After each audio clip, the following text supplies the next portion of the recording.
When respected airline executive Julia Montgomery notices a disturbing pattern in customer complaints, she does something unexpected. Goes undercover as an ordinary traveler on her billionaire husband's own airline.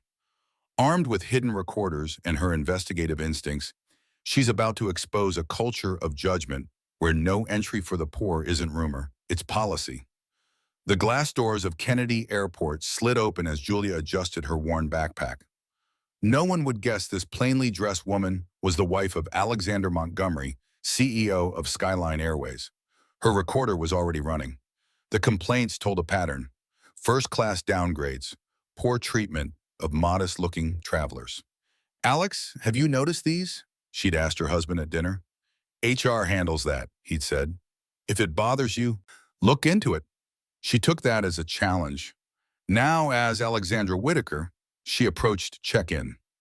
A worker ignored an elderly woman until Julia helped her.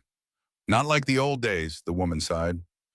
At the counter, the agent's smile faltered at Julia's jeans.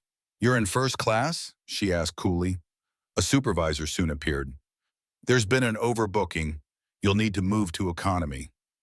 "I paid for first class." "You'll receive a refund," the woman said. Behind them, Julia heard a whisper: "No entry for the poor."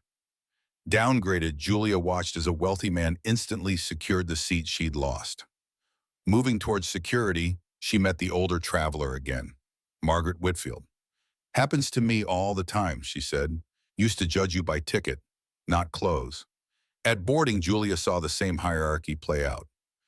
Her bag was forced to be checked while larger, expensive ones passed. "Economy passengers think they deserve first-class treatment," an agent muttered. On board, the contrast grew sharper.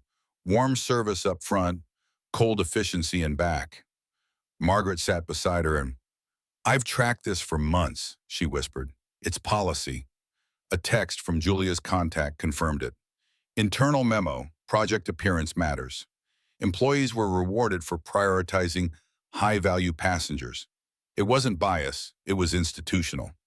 When an elderly man's medication was trapped in a checked bag, the attendant sneered. "Should have thought ahead." Julia requested water twice, ignored each time. Nearby, suits got cocktails and smiles. "You're recording all this?" asked Jason, a student beside him. "Whatever you are, I hope you fix it," said Margaret. Then came the message: identity compromised. Winters knows you're on board. As the plane landed, Skyline's chief of customer experience, Caroline Winters, stormed into economy. "Identity fraud is a federal offense," she announced.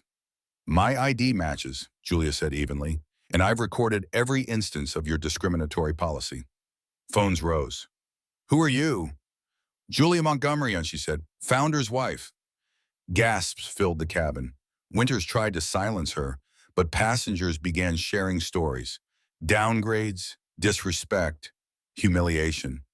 A trembling attendant admitted, "We were told to judge by appearance. Bonuses depended on it." "This isn't about punishing you," Julia told the crew. "It's about fixing a broken system." Applause followed. 3 weeks later, Julia and Alexander faced a packed auditorium at Skyline HQ. "Today," she said, "we return to our founding vision: dignity for every passenger."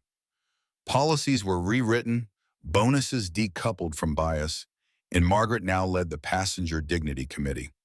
Heather, the former route attendant, helped retrain staff. Even Winters chose to stay and repair what she'd damaged. "Premium passengers pay for comfort," Julia told a worker, "not for more respect." Months later, Julia boarded the same Chicago flight. The once divided gate now welcomed all. "How's it going?" she asked Trevor, the gate agent. "Better," he said. "Less tension now that we don't police who belongs." In row 27, Heather smiled shyly. "Water today?" she joked. Julia laughed. Service was equal, genuine. Margaret reappeared with her brother. "Other airlines are copying you," she said. "You started something." Alexander met Julia at O'Hare. "Progress?" he asked. "Real progress," she smiled.